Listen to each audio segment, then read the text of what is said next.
The Galactic Council, in its infinite wisdom and self-proclaimed righteousness, had voted unanimously. Humanity was a blight, a chaotic and unpredictable variable in a galaxy that craved order. Humanity joined the Council just 25 years ago as its most primitive member. They immediately began soaking up and reverse engineering the Council's superior technology. Within 20 years, their innovation had surpassed even the most advanced species. They didn't just adopt the Council's superior technology. They reverse-engineered it, pulling it apart to understand its core principles. Then they had committed the worst crime. They had passed this knowledge on to their children, and their children had taken this knowledge to a whole new level. The Council, terrified of humanity's unpredictable and rapid progress, quarantined them to prevent them from becoming an even greater threat.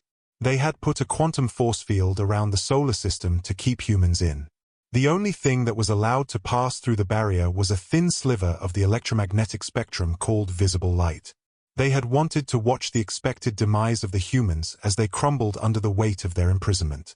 The Council had thought they were safe. They were right, but not for long. A year after the force field went up, vessels from the dark parts of space came and started destroying the civilizations of the Council. Earth had wanted to help, as not all Council members had voted against them. But they could not. They were imprisoned. The vessels came to the solar system and found the force field and decided to hunt for easier prey. Perhaps they would return when everything else had been destroyed. If only the Council would have known. It had wanted to punish humanity. Instead, it had saved it.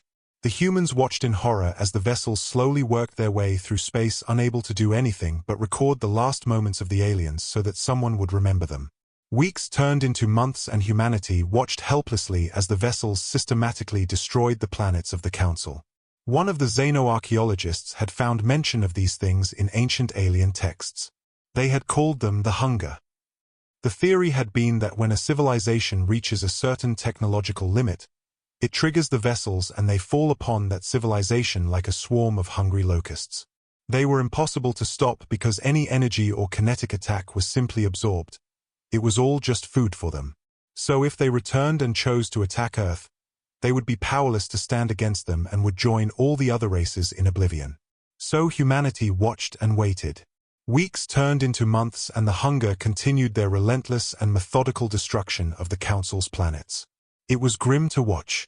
They would leave nothing behind apart from the bare rock.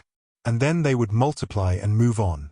Months turned into years, and then the last planet was consumed and there was nothing left, apart from Earth. So humanity held its breath. If they were going to come, it was going to be now. They watched the swarm form up and start back to the darkness from which they came. It looked like they were going to leave Earth. Then an alert went out. 2 of their number had split off from the swarm and was heading for Earth. Weeks later they arrived. They scanned the shield. And then scanned it some more. And then still more. Eventually, they stopped scanning and left. Humanity let out a collective sigh of relief. They were not going to die today.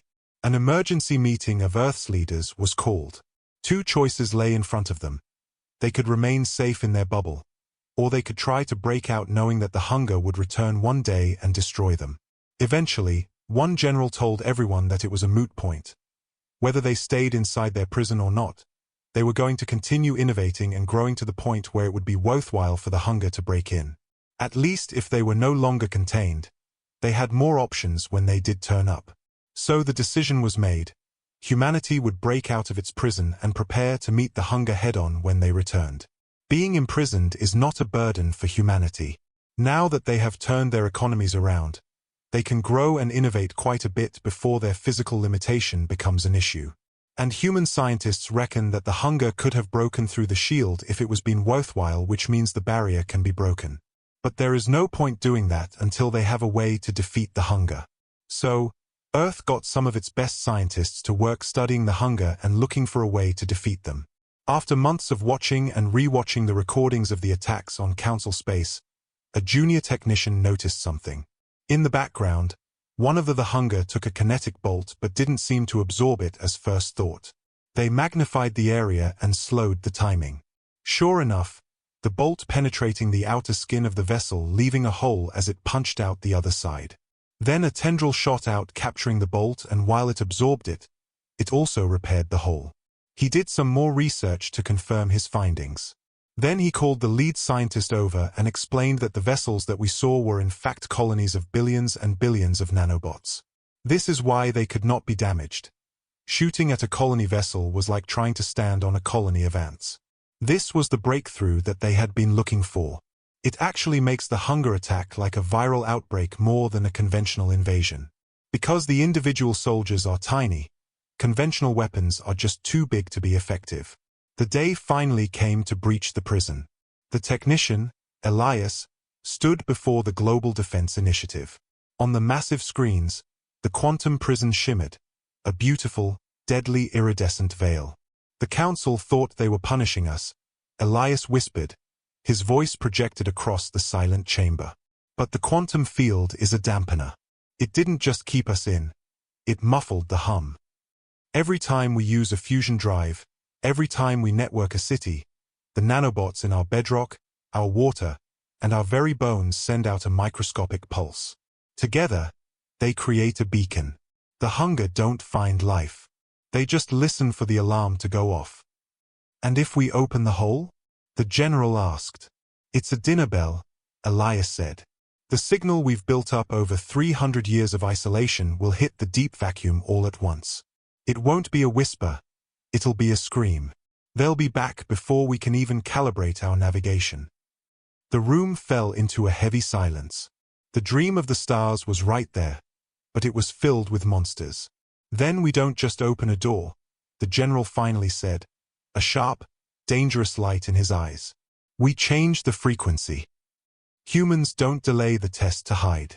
They delay it to re-engineer. If the nanobots are a collective, they are a network. And humans are the masters of the hotfix. Over the next decade, while the galaxy remains a graveyard, Earth becomes a global laboratory. We don't try to kill the nanobots. There are trillions, too many to scrub. Instead, we treat them like software. The day arrives. The portal opens.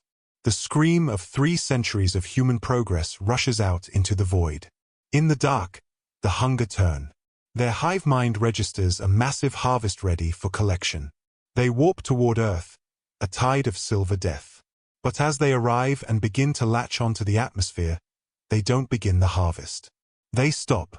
The technician had done more than delay. He had used the quantum prison as a giant upload antenna. We didn't send a signal of "we are here."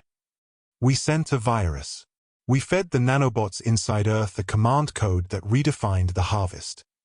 As the hunger descend, their own programming is overwritten by the infected bots on Earth. The silver tide doesn't consume the planet, it begins to build. They become a literal staircase to the stars. The predators don't eat us, they become our infrastructure. The council feared we were too dangerous to let out. Elias watched as the hunger fleet began constructing a massive, orbital ring around Earth under human command. They were right. We don't just survive the monsters. We middle manage them.